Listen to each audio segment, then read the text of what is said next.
राम सीता राम कही जाए बिदे राखे राम ताए रहिए। आप सभी को दिव्य नारायण की तरफ से खूब खूब आशीर्वाद। देखिए मित्रों, आशीर्वाद क्या होता है? आशीर्वाद वो फल होता है जो हमें कभी जीवन में पराजित नहीं होने देता। और वो आशीर्वाद कब मिलता है? वो आशीर्वाद जब मिलता है जब सनातन के मार्ग चलते हैं। देखिए, अगर आप सनातन के मार्ग को नहीं पकड़ेंगे तो एक दिन आप अपना सब कुछ समाप्त कर देंगे। देखिए, सनातन मार्ग वो सत्य का मार्ग है, अहिंसा का मार्ग है, लोगों का कल्याण करने का मार्ग है और संसार की व्यवस्था को ठीक करने का मार्ग है। और वो जब ही संभव होता है जब सत्पुरुष प्राणी यानी जो सद्गुणी लोग होते हैं वो अपना कार्य सही से करें। देखिए, वैसे तो संसार में बहुत बड़े बड़े लोग हैं, लेकिन उसमें से कोई एक आध बिरला जो होता है जो सनातन के मार्ग चलता है। जैसे कि हमारे श्री राम, त्रेता युग में राम जी ने अवतार लेते ही सनातन का मार्ग पर चलना आगे चल दिया, क्योंकि उस युग में राक्षसों का इतना बोलबाला था कि वो ना किसी को यज्ञ करने देते थे, ना जप करने देते थे, ना साधना करने देते थे। और ये आप सभी जानते हैं, जब जब इस धरती पे यज्ञ होता है तब तब खुशहाली आती है, वर्षा आती है और लोगों को भरपूर अन्न और अनाज मिलता है। वो कब मिलता है? जब हमें यज्ञ और हवन करती है। उसी प्रकार हवन हमारे शरीर में होता है। देखिए, हमारे शरीर में 24 घंटे अग्नि जलती रहती है और वो अग्नि का काम यह है कि शरीर के रोगों को शरीर से बाहर करना। लेकिन हम ये क्या करते हैं कि स्वाद के कारण, निद्रा के कारण, संसार के सुखों के कारण, जैसे भोगों के कारण उस अग्नि को समाप्त कर देते हैं। और जब वो अग्नि अंदर समाप्त हो जाती है तो हमारे शरीर के अंदर ऐसे ऐसे रोग आ जाते हैं, ऐसे ऐसे रोग आ जाते हैं कि हम कितना भी अच्छा उनका ट्रीटमेंट इलाज करा लें, वो बीमारी सही नहीं होती। क्योंकि इस अग्नि का काम है शरीर के वात, कफ और पित्त की व्यवस्था बना के रखना। देखिए, आप कितना भी अच्छा खा लें, पूरी खा लें, लड्डू खा लें, मिठाई खा लें, खीर खिलौने खा लें, वो अंदर जाके सड़ नहीं सड़ना। अगर वो नहीं सड़ेगा तो ना उसमें रक्त बनेगा, ना मांस बनेगा, ना मेद बनेगा, ना मज्जा बनेगा, ना हड्डी बनेगी, ना वीर्य धातु बनेगा। ये 7 धातु हमारे शरीर को पोषण करती है। देखिए, 7 का जो योग है ये बड़ा ऊंचा योग है। जीवन के 7 ही दिन है, यानी कि रविवार, सोमवार, मंगलवार, बुधवार, बृहस्पतिवार, शुक्रवार, शनिवार, ये इतने ही ग्रह हैं। 2 ग्रह जो राहु केतु बने हैं वो सिर और धड़ के कारण अलग होने कारण बने हैं।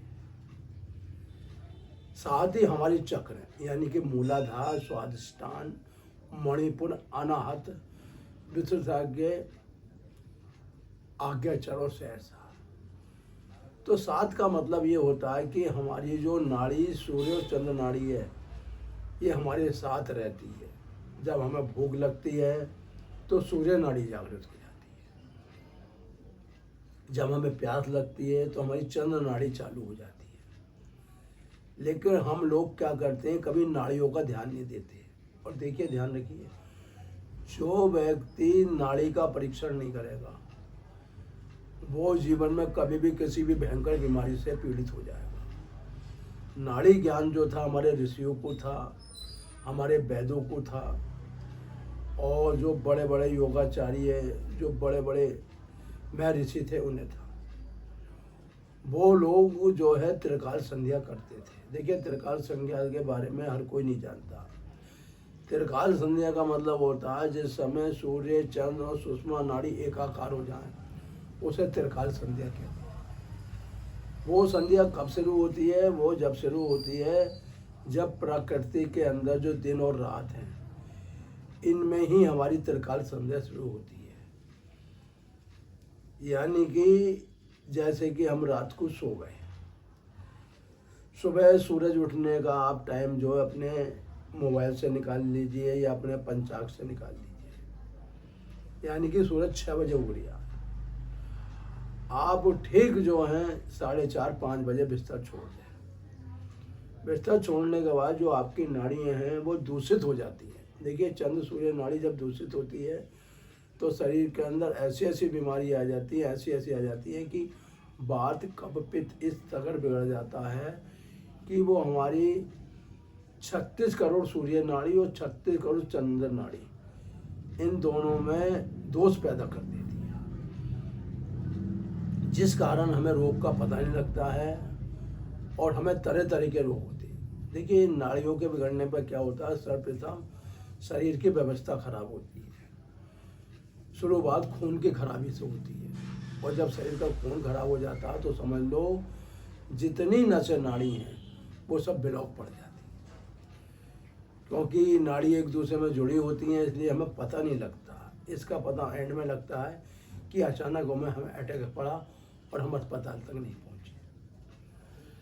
अगर आपको बाकी में स्वस्थ रहना है तो आप अपना नाड़ी परीक्षण जरूर करें, और नाड़ी परीक्षण करने के लिए सबसे बढ़िया हिसाब यह है कि आप अपना खाने का, सोने का और जागने का समय निश्चित करें।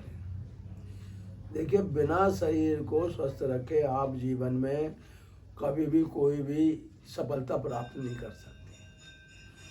छोटा बच्चा होता है, माँ उसे दूध जब ही देती है जब वो रोता है। बहुत सी माताएं क्या हैं कि बच्चा सो रिया, उसके मुंह में निप्पल लगा दिया, दूध की बोतल लगा दी। वो बिल्कुल गलत है। आप उसका सोच का ध्यान रखें, उसके लघु शंका का ध्यान रखें और उसकी नाड़ियों की गति का ध्यान करें। यानी कि हम बच्चे की नाड़ी चेक कर सकते हैं, माताएं जो है हाथ लगाएं। ये आप सभी जानते हैं कि कफ के कारण नाड़ियाँ बदलती रहती है। जिस नाड़ी में कफ इकट्ठा हो जाता है वो नाड़ी जो है बंद हो जाती है, और जिसमें नहीं रहता वो नाड़ी चलती रहती है। इसका मतलब वो बिल्कुल सही है। यानी कि नाड़ियाँ अपना इसलिए अदल बदल करती हैं कि उन्हें किस टाइम भोजन चाहिए, किस टाइम उन्हें पानी चाहिए और किस टाइम उन्हें निद्रा चाहिए। इसे आप बहुत ध्यान से सुनिए ये, क्योंकि दिव्य नारायण मानव सेवा ट्रस्ट जो है आपको दोबारा से सनातन की तरफ लेके जाना चाहता है। देखिए, सनातन धर्म क्या है, हमें अपने वेदों का ज्ञान करना है, हमें अपने शास्त्रों का ज्ञान करना है, हमें अपने काव्यों का ध्यान करना है। और ये जब तक हम इस चीज़ को नहीं पढ़ेंगे तब तक हम अपने को पूर्ण सनातनी नहीं बना पाएंगे। दूसरी बात, जो भी संत, जो भी महापुरुष आपके यहाँ हैं उन्हें सुने, उनकी बातों पे अमल करें। जैसे हमारे श्री प्रेमानंद जी हैं, वो लोग मानव सेवा में 24 घंटे जो है जागते हैं। देखिए, ये बहुत बड़ी बात है कि जो व्यक्ति अपने लिए कुछ नहीं कर रहे हैं, मतलब वो कुछ खा पी भी नहीं सकते। क्यों नहीं सकते? क्योंकि आप जानते हैं शरीर के अंदर कोई गंभीर बीमारी आ जाती है, जैसे कि हमारी किडनी फेल हो गई, उसमें हमें प्यास तो लगती है, लेकिन अगर हम जल्द बार बार पिएंगे तो हमारा पेट फूलेगा और फिर हमें डायलिसिस जल्दी करानी पड़ेगी। और ये डायलिसिस जो है एक बहुत बड़ा रोग है। भगवान किसी को ये रोग ना दे, क्योंकि ये रोग ऐसा रोग है, इसमें व्यक्ति स्वयं भी परेशान, घर वाले भी परेशान और उसके परिचित भी परेशान। अगर आप ये चाहते हैं कि आपके गुर्दे खराब ना हो तो सबसे बड़ी बात है, एक तो आप खड़े होकर पेशाब नहीं करें। ये खड़े होकर पेशाब करने पे गुर्दे जल्दी जो है हमारे डैमेज हो जाते हैं। पेशाब आपको पंजों पे बैठ के करना है और चंद्र नाड़ी चलाते हुए करना है। यानी कि जब आप पेशाब करें तो अपनी 10-12 बार बैठ के पहले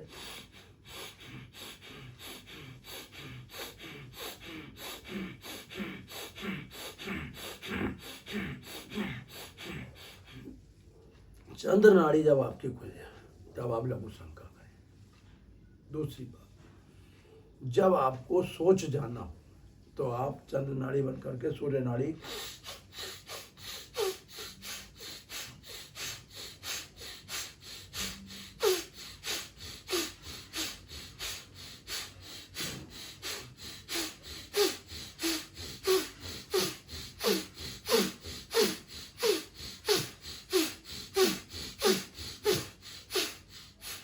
देखिए, नाड़ी का बैलेंस होना बहुत ज़रूरी है। जो लोग नाड़ी को देखते हुए काम नहीं करेंगे, जीवन में बीमारियों से नहीं बच पाएंगे, क्योंकि ये नाड़ी हमारा जीवन चक्र है। और ये जब नाड़ी हम गलत दिशा में इनका कार्य करते हैं तो ये हमारे रोग चक्र में बदल जाती है। और देखिए, जो साधना होती है, ये साधना हमारे शरीर को स्वस्थ रखती है। देखिए, पद्मासन लगाना आपके अंदर एक बहुत बड़ी कला है।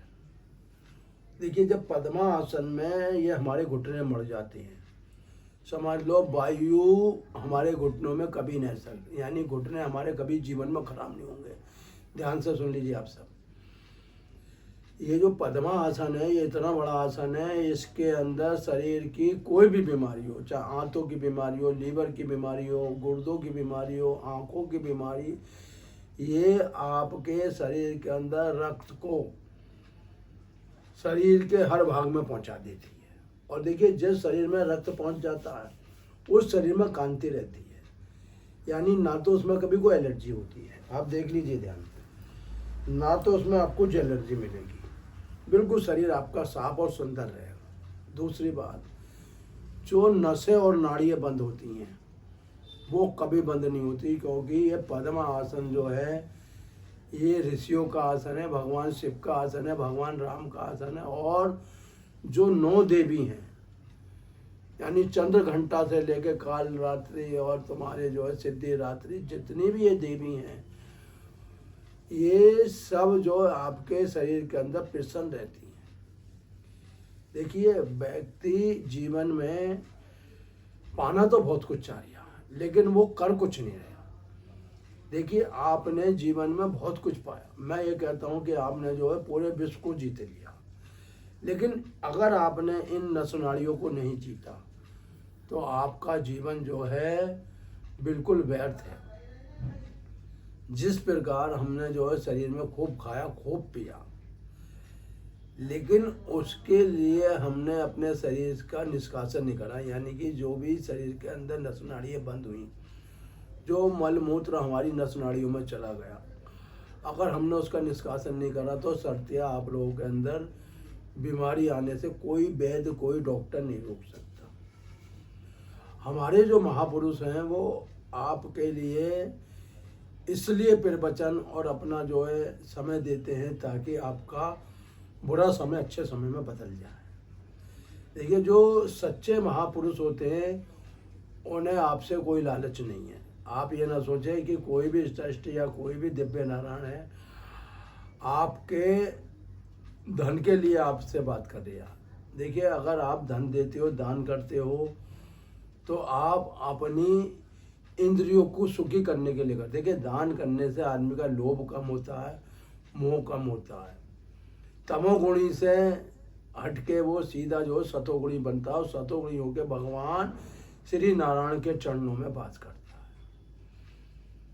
देखिए, हम लोग कुछ नहीं करते हैं। अगर हम ये सोचते हैं कि हम किसी दस को कुछ दे रहे हैं और हमने उसे 10 जगह या 20 जगह गा दिया, तो देखिए हम पे उसका कोई प्रभाव नहीं पड़ेगा, उसका असर पड़ेगा आपके ऊपर, क्योंकि आपका मन बुद्धि हमेशा उसमें लगा रहेगा कि हम जो है इस ट्रस्ट की मदद कर रहे हैं। देखिए, ईश्वर ने हमें 2 हाथ दिए हैं, कभी इस हाथ ने इस हाथ से नहीं कहा कि मैंने तेरी मदद करी, और इस हाथ ने इस हाथ से नहीं मैं मदद करी। कभी मुख ने ये नहीं कहा कि मैंने जो है इतना पेट को खिला दिया, कभी आंखों ने ये नहीं कहा कि मैंने जो है इतना अच्छा संसार देखा। देखिए, जितनी इंद्रियां हैं सब नस नाड़ियों पे आधारित है, और जैसे जैसे आपकी नस नाड़ियाँ कमज़ोर और बंद होती रहेंगी, आपके शरीर की वो प्रतिक्रिया कम होती है। आप मान लीजिए आपकी आंखों की नाड़ी नस है, जब इसमें रक्त का दौरान या नसें बंद हो जाती हैं तो ऑटोमेटिकली आंखों की रोशनी घट जाती है। उसी प्रकार कान की नाड़ी होती है, जब कान के अंदर खून का दौरान सही से बहता है तो हमें सुनाई भी बढ़िया आती है, लेकिन जब नो नसें ब्लॉक हो जाती हैं तो पर्दे गल जाते हैं और हमें सुनाई देना बंद हो जाता है। उसी प्रकार हमारी नासिका है। देखिए, नासिका के अंदर जब तक हमारी नाड़ी चंद्र सूर्य नाड़ी ठीक से जागृत है, जागरण हो रहा है, तब तक जो है हमारी नाक सुरक्षित है। नहीं तो नाक के अंदर भी लोगों का मांस बढ़ता है, छींकें आती है, नज़ला होता है, जुकाम होता है।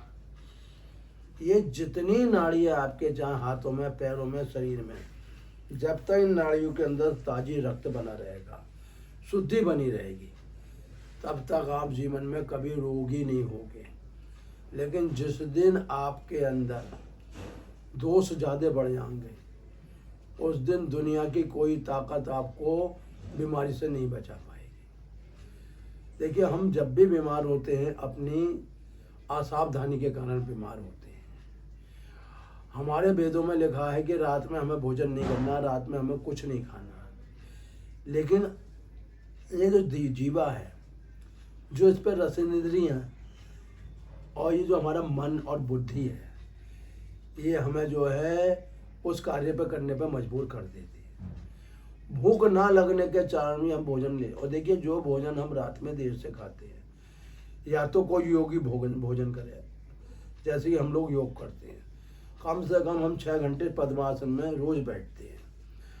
आप हमें कभी भी कुछ खिला दो हमें कोई, क्योंकि हमारी जठरांगनी 24 घंटे प्रज्वलित रहती है। चाहे आप हमें पूरी खिला दो, चाहे खूब सारा मीठा खिला दो, जो आपका मन है वो खिला दो। हम भोजन तो करते हैं, लेकिन उस नारायण के लिए, उस भक्ति सागर के लिए। देखिए, हमारे यहाँ जो वीर बजरंगबली हैं, आपको उनकी खुराक का नहीं पता। एक बार माता सीता जी ने महाबली बजरंगबली की जो है बोले, आज आप हमारे यहाँ भोजन करेंगे। महाबली बोले, माता रहने दो, मैं तो श्री राम के नाम का प्रसाद ग्रहण करता हूँ। बोले नहीं, आज आपको।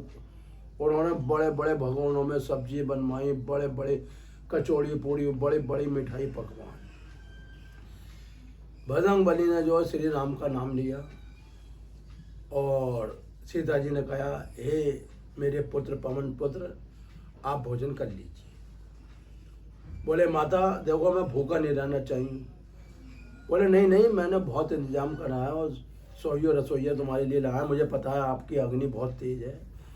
तो जब माता सीता ने हनुमान जी के आगे भोजन परोसा है, तो आप विश्वास नहीं करोगे, उन्होंने क्षण भर में ही सारा भोजन चट कर दिया। माता सीता जी भोजन परोसते हुए थक गई। अंत में उन्होंने श्री राम को पुकारा है। श्री राम बोले, ये जो वीर बजरंगबली की अग्नि है, ये इतनी बड़ी अग्नि है, ये जब लंका को जला सके तो ये भोजन तो इनके लिए क्या है। इनके अंदर जो है साक्षात अग्निदेव का वास है। हे देवी, अब आप एक काम करो, ये तुलसा पत्र ले जाओ। उन्हें तुलसा पत्र जो है सीता जी ने हनुमान जी को दिया है, और वो खाते ही महाबली बजरंगबली की भूख शांत हो गई। तो देखिए, जो योगी लोग होते हैं उन्हें तो आप, लेकिन वो समझदार होते हैं। वो ये नहीं कि हर समय भोजन करते हैं, उनका हर चीज़ का एक समय होता है। तपस्या का भी समय होता है, योग का भी समय होता है।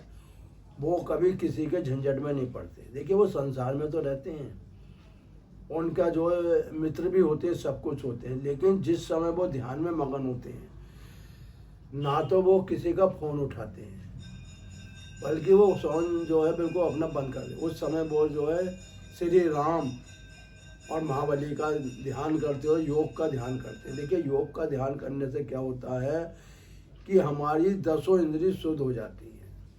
जिस व्यक्ति की 10 इंद्रिय शुद्ध रहती हैं, वो जीवन में कभी भी किसी रोग से पीड़ित नहीं होता। दूसरी बात, अगर आपको जीवन में स्वस्थ रहना है, तो देखिए आपको सनातन के मार्ग चलना पड़ेगा। आपको हफ्ते में एक दिन महाबली बजरंगबली के लिए देना पड़ेगा, और अपने किसी भी पास के मंदिर में, अगर आप सामर्थ्यवान हैं तो आप महाबली बजरंगबली को चोला जरूर चढ़ाएं। देखिए, चोला चढ़ाने से क्या होता है कि हमारे शरीर के अंदर जितनी बीमारी हैं वो समाप्त होती हैं। दूसरी बात, हनुमान चालीसा पढ़ने से जो हमारा सनातन बहुत पिछड़ रहा। देखिए, आपको पता नहीं है कि आप कितने पीछे हो चुके हैं। अगर आप अभी नहीं जागे तो आपको मौका भी नहीं मिलेगा कि और दूसरा आदमी जो है आप पे हावी हो जाएगा। देखिए हमारा किसी से ना कोई राग है, ना दोष है, ना हम किसी नफरत करते हैं।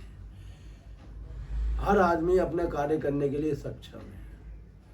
दुराचारी अपनी दुर्भावना फैलाता है, अधर्मी अपना अधर्म फैलाता है और धर्मी अपना धर्म फैलाता है। देखिए हम तो दिव्य नारायण के सेवक हैं। हमारा तो एक ही लक्ष्य है कि हमारा जो ये संसार, ये हमारा भारतवर्ष जो है खुशहाल रहे, किसी को कोई बीमारी ना लगे, कोई पीड़ित नहीं हो। उसी के लिए हमने जो है ये दिव्य नारायण मानव सेवा ट्रस्ट बनाया है। और हम समय समय पर जैसे हमें मिलता है, हम गौशालाओं में भी जाते हैं, क्योंकि अभी दिव्य नारायण के धोरे कोई व्यवस्था नहीं है। लेकिन धीरे धीरे जैसे भी हमें व्यवस्था होगी, लोगों का सहयोग मिलेगा, लोगों का दान आएगा, हम धीरे धीरे गौशाला भी खोलेंगे और अन्न क्षेत्र भी खोलेंगे और लोगों के लिए आवास क्षेत्र भी। उसमें अभी समय लग रहा है, क्योंकि देखिए बिना कोई भी जगह के हम किसी का ना कोई इलाज कर पाएंगे, ना हम गौशालाओं को, जो गऊ की स्थिति बहुत ख़राब है, उनका वो इलाज कर पाएंगे। उसके लिए अभी हमें जो है जन सहयोग की आवश्यकता है। हमने तो पकड़ ली है राम नाम की डोर, और जब समय आएगा तो राम जी स्वयं ही अवतार लेंगे और दिव्य नारायण की भी वही आगे जो है रथ को बढ़ाएंगे। इसी के साथ मैं आपसे अंत में विदा ले रहा हूँ और यही कहता हूँ कि आप रोज़ उस बजरंगबली का ध्यान करें, अपना खान पीन का विशेष ध्यान रखें, सुबह को 4 गिलास पानी ज़रूर पिएं। देखिए पानी पीने से आपकी जो 72,000 मेन नाड़ी हैं वो शुद्ध रहेगी। दूसरा बात, भोजन टाइम से खाएं, क्योंकि अगर आप बेटाइम भोजन खाओगे, बार बार भोजन खाओगे, तो फिर आपके अंदर बीमारियों का आना बहुत जरूरी है। इसी के साथ जय श्री राधे, जय श्री कृष्ण, जय दिव्य नारायण मानव सेवा ट्रस्ट मुरादाबाद जिंदाबाद। 98377506 अधिक